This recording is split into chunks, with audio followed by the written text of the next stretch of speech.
Happy Aloha Friday, everyone, and welcome to My Ties at Sunset. I'm Ty. And I'm Mai. Happy Aloha Friday. I set the intention that we're going to have a lot of fun and share a lot of laughs today. There's plenty of laughs to share. Okay.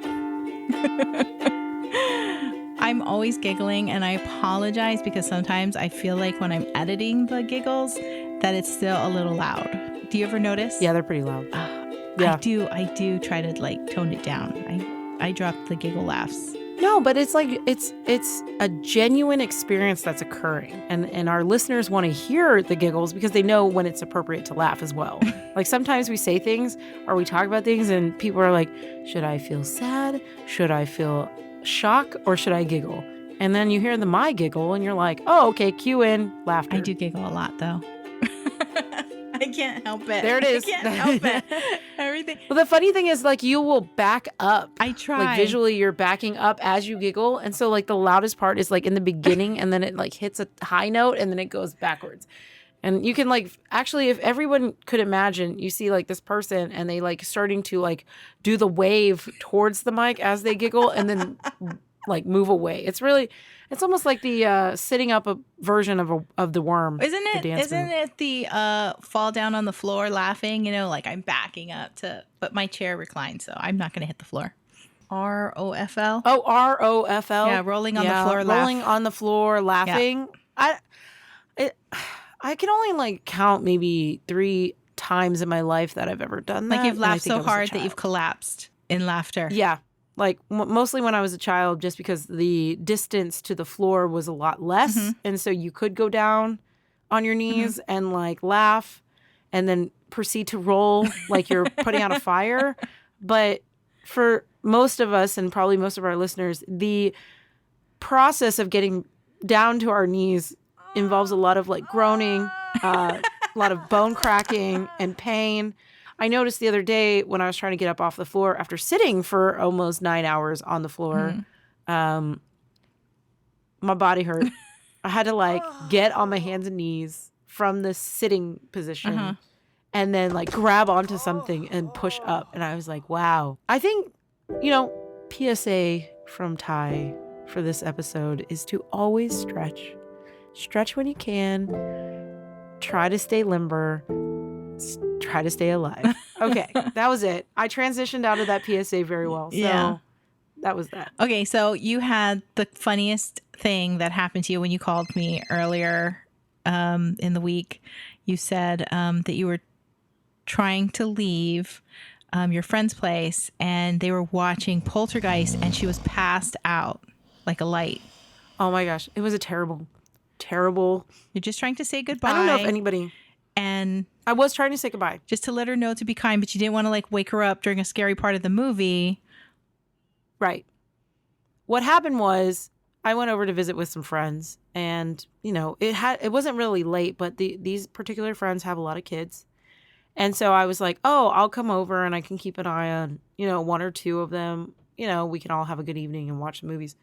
Well, I come out from playing with the youngest and the mother and daughter are passed out on the couch. And I'm thinking, okay, and I'm also wearing a mask to be extra respectful of them because, well, yeah, but I was wearing a mask because I wanted to make sure I was protecting the youngest. Yes. She has some autoimmune disease and, she's at risk. And so I was like, okay, coming out, I'm like, all right, I see them sleeping and gentle rousal is good, touch the leg, touch the shoe, give it a little wiggle, and, you expect results.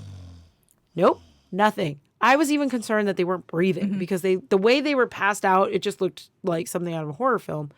Then come to find out, ironically, I turned to the TV and I'm like, what are they watching? And then I see the static TV and the little girl in front of it. And I'm like, oh my God, they're watching Poltergeist. What a terrible movie to be watching when I have to wake them up out of a deep ass slumber because I almost thought they were dead. And the thing is, this family does not like the sun. So they're pale already. So you can't even tell if, there's blood circulating. So I as someone who is knowledgeable in medical things, I watched for the rise and fall of their chest to make sure they were breathing. I called them. I texted them. Nothing. So I finally had to like go over to the daughter, try not to be too intimidating, like sit on the floor, like kind of just like in a non-intimidating position, because most people would like shake you from above. And I don't feel like that's a really great way to wake somebody, especially if they're sleeping really hard. Yeah. So I just like gently caressed her leg, and she kind of like blinked awake. And I said, I don't want to scare you, in my nicest, calmest voice. I don't want to scare you, but I need your mom to wake up so that I can say goodbye and walk out.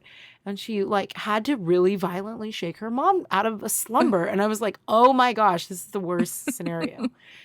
Anyway, she woke up and she was laughing because Poltergeist was like in full swing behind me. And I'm standing there with a dark mask on my face in dark clothing because I don't really like a lot of bright colors. And I'm like, okay, I'm not trying to scare you guys. Like, I just want to leave. And she's like, oh, I'm so sorry.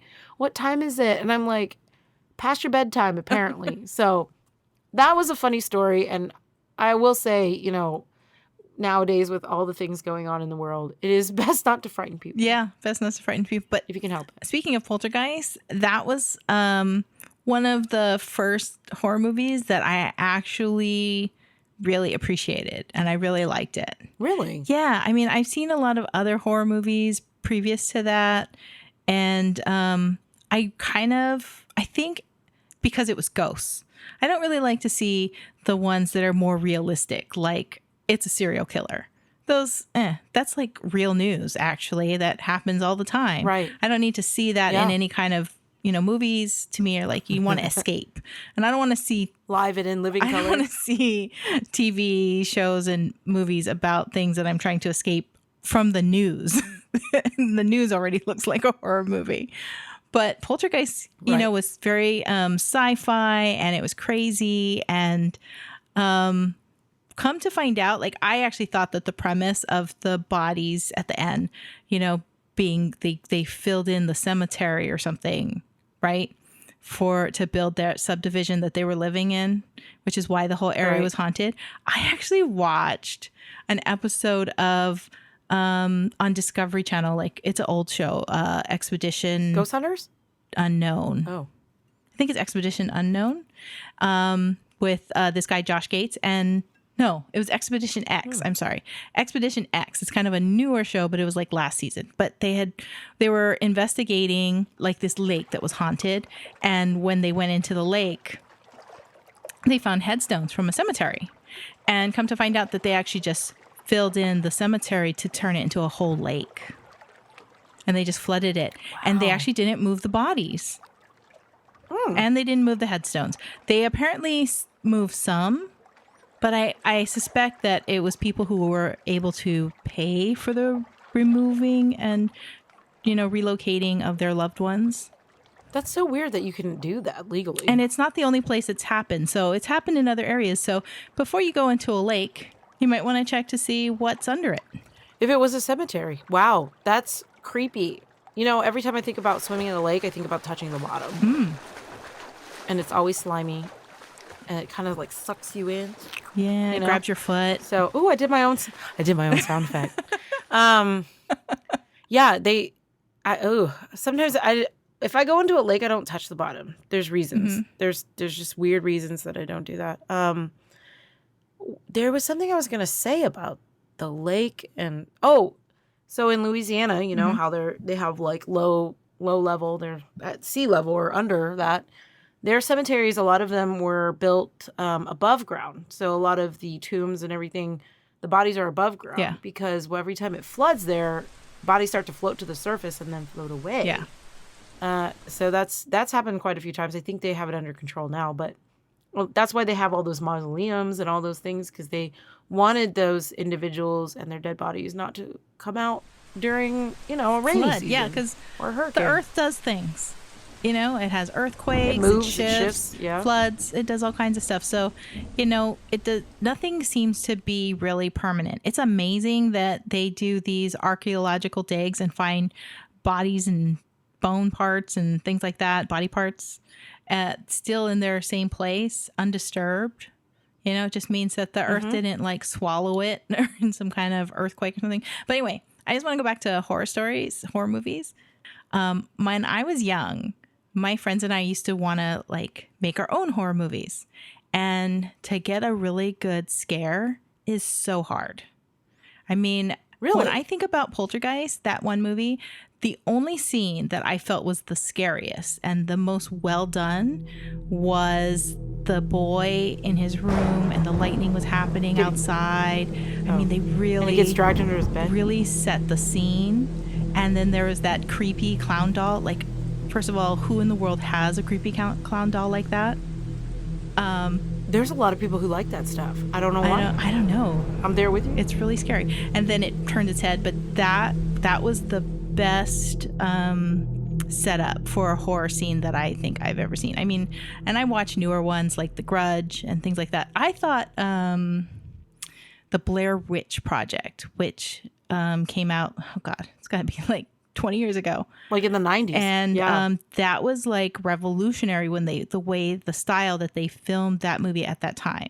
You know, everything handheld, they're running around, so you don't really get to see. They don't really necessarily set up a scare so much as they imply it by the running and the blurred motion. As somebody who's tried really hard to create a horror movie themselves, I just say that, you know, I thought that was actually kind of genius.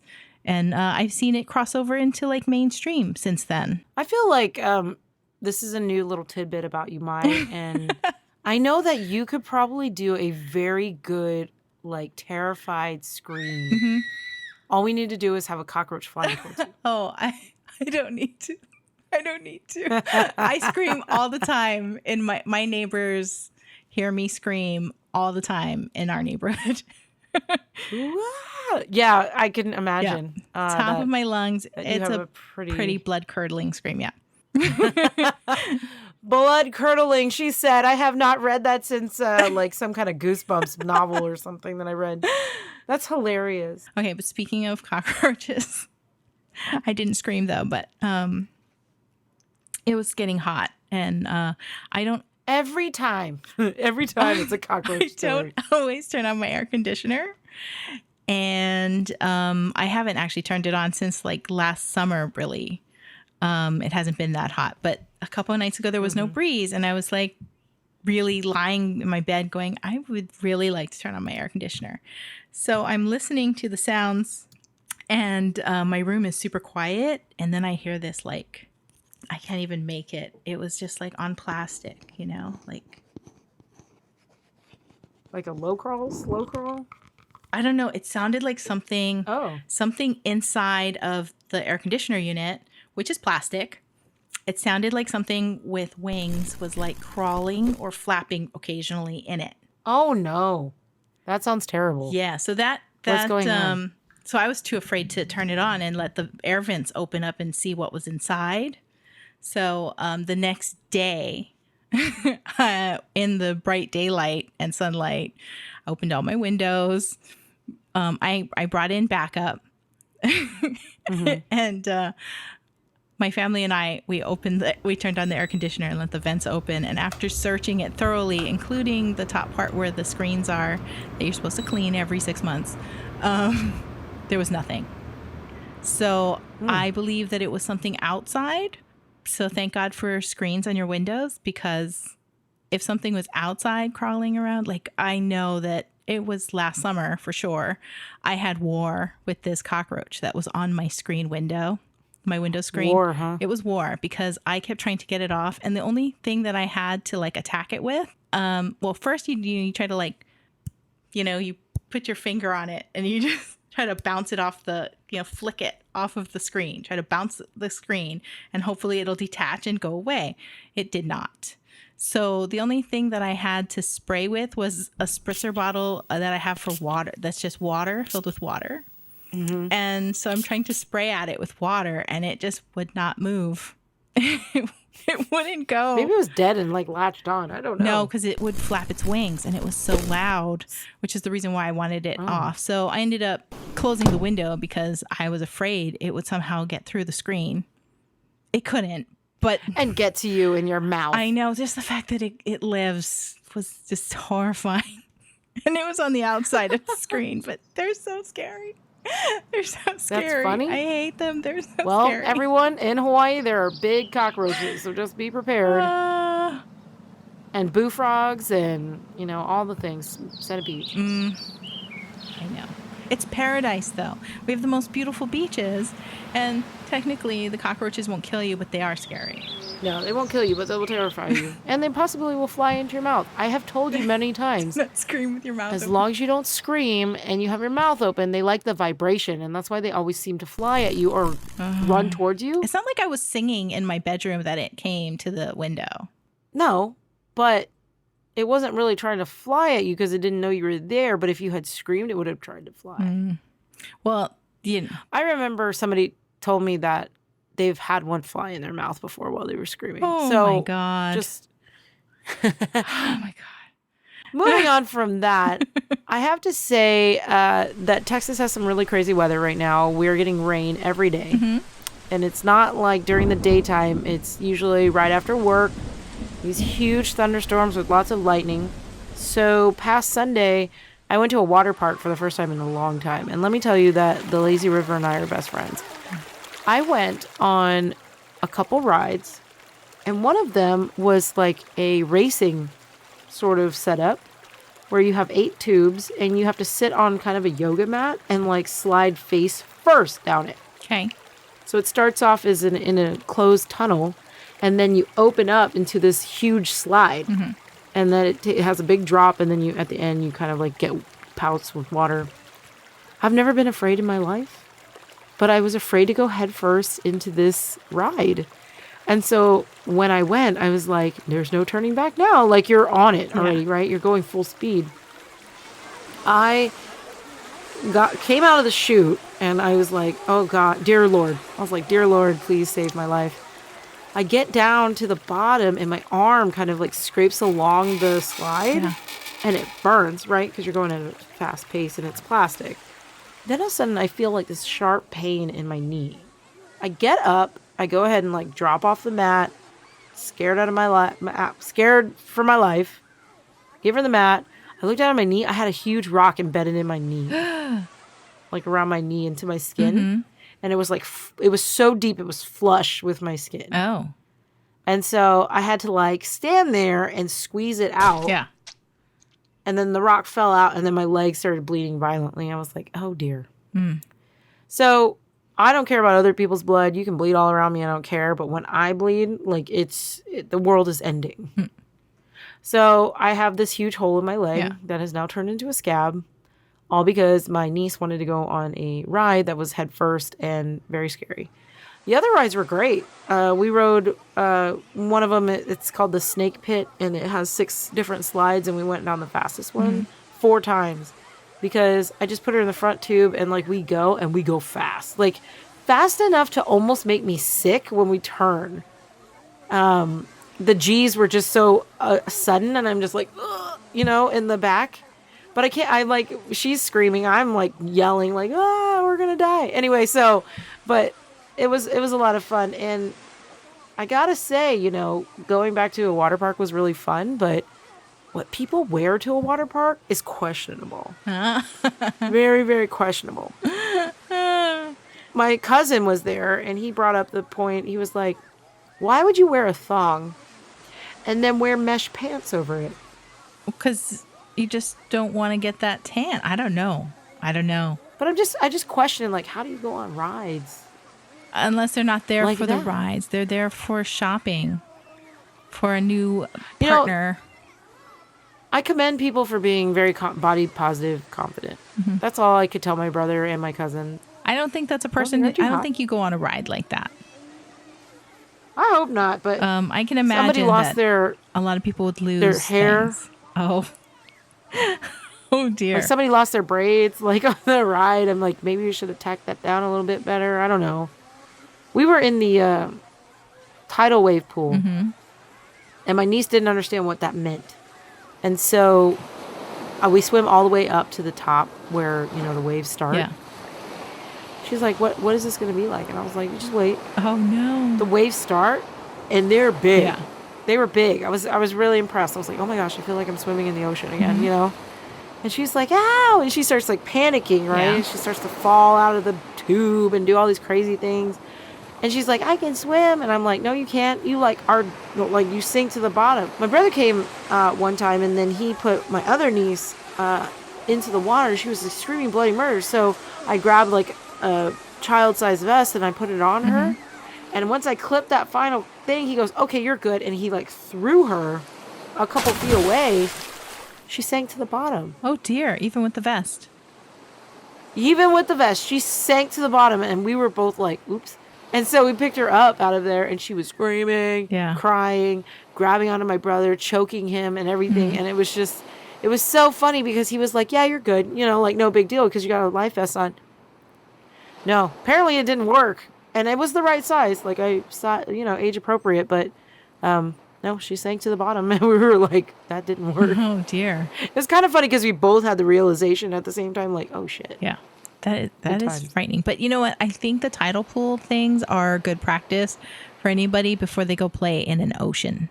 Like it's not the same at all, but to get beat up by the water a little bit, you know, just hold your breath, learn how to not panic.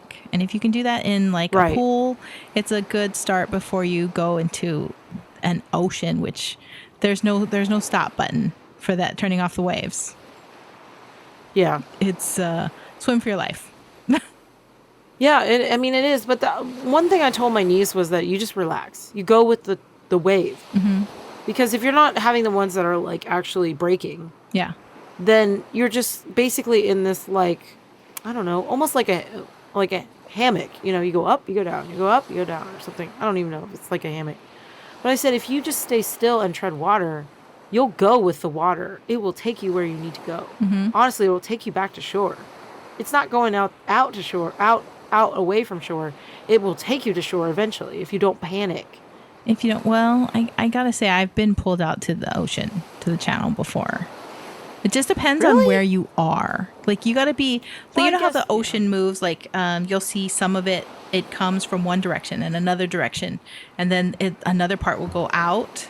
So you just gotta kind of just watch the water, you know, you just gotta pay attention. It's like crossing a road, you know, looking for oncoming traffic. You just gotta see which direction the water is moving, how it moves in and out and side, or if it goes side to side. How many times do we catch waves sideways across the shore instead of like forward and back? That's true. There's so many. The ocean is fantastic, crazy, and it will surprise you in a heartbeat. You know, you'll just be randomly out there and you're like, oh my gosh, I'm on a bump and I'm surfing. And you're like, where did that come from? You have no idea. It doesn't even make sense, but you're grateful for it. What do you always say? You always say that the ocean, nature, you know, you have to respect it or else it, you know, it will disrespect you back. Yeah, you just got to be definitely aware of your surroundings at all times, especially when you're out in the ocean or the water. For sure. Okay, I have a question for you. Okay. When's the last time you've had a massage? It's got to be at least a couple years ago. I mean, definitely way before the pandemic. What do you think your best massage has ever been? I think I had the best massage experience. I went to the Kahala hotel and had a spa treatment over there. That was actually one of the nicest ones that I can remember.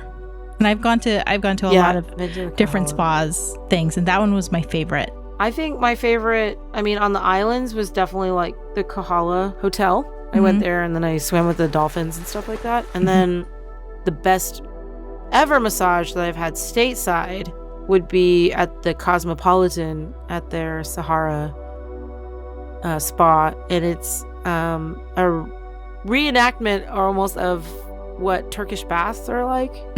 They put you on this huge stone table that's warmed and heated, and then they beat you, throw water on you.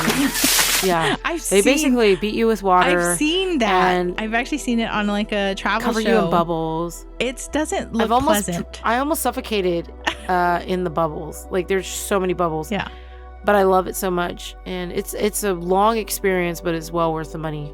But I just want to tell you about my recent massage that I had. It was a referral from my mother, and she knew that I had been lifting very heavy boxes and things to help my brother move.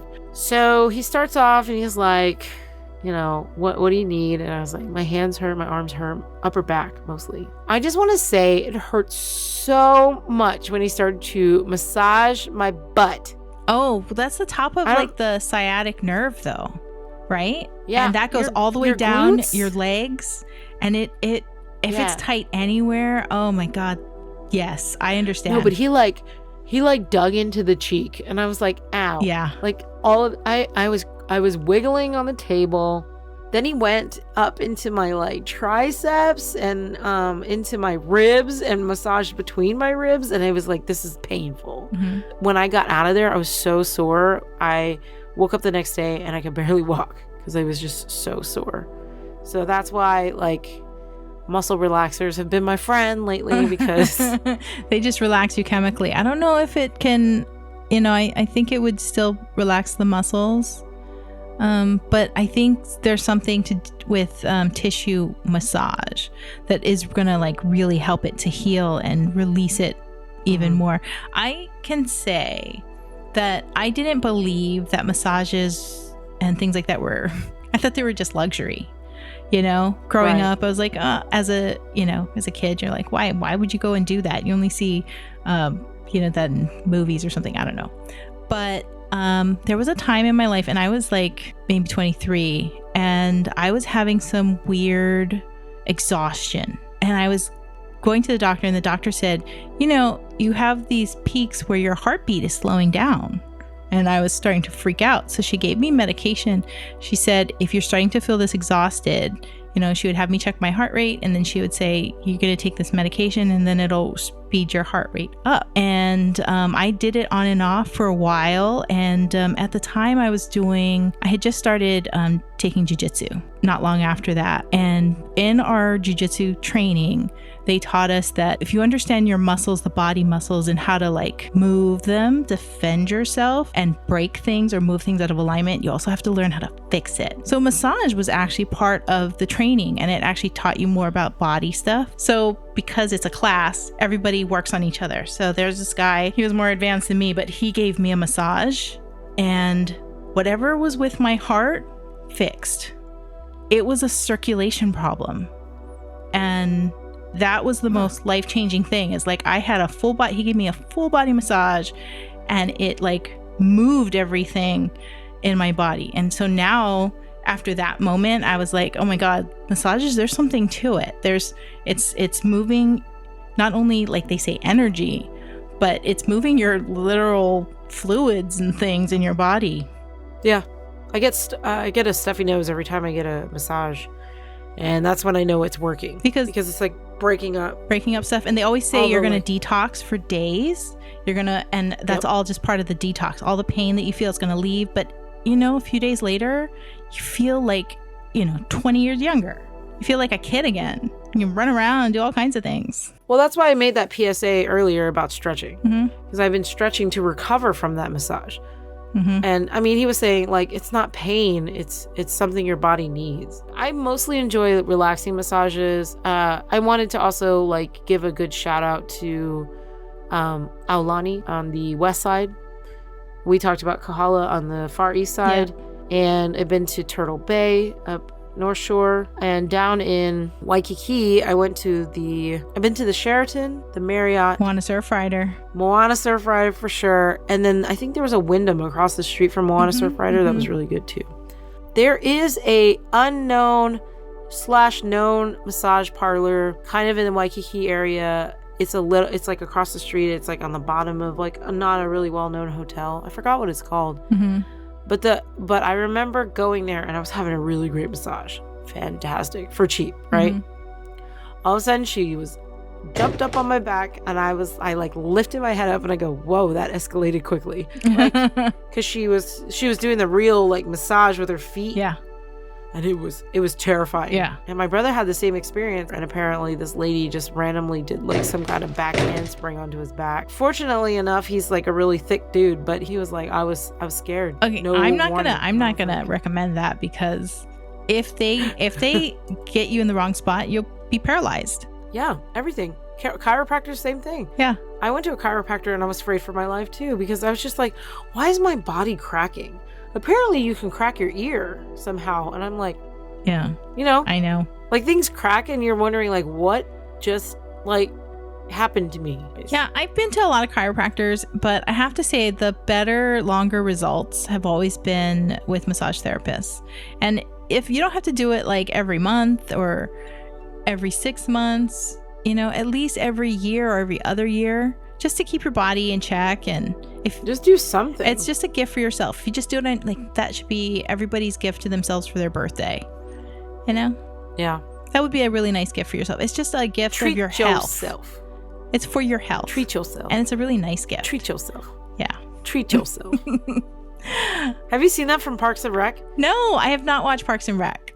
Okay. But I just started watching there are all these shows that everybody talks about all the time. And I really never watched so much TV in my life until coronavirus. Well, welcome. I mean, I just never had time to sit and watch television. So I'd see movies every so often, especially the big ones that were, you knew everybody was going to talk about. But I never really watched television.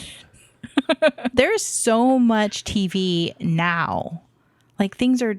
Yeah, right? There is just so much stuff now. Because we're watching like foreign stuff that's been dubbed too. Like, oh my God, the best thing out of coronavirus and lockdowns is that movies go straight to your streaming service. Well, they're trying to cut that out now because they want you to go back to the cinema, which I enjoy going to the cinema with my mom. Well, see, I used to like it. I haven't done that in a long time.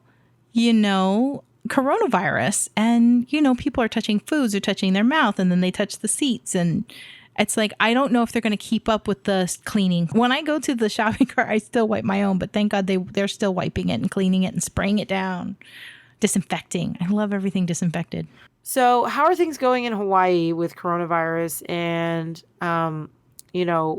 are things better for you guys? Because I know you're fully open now. We are fully opened. Weddings I think you can have up to 200, maybe 300 people again.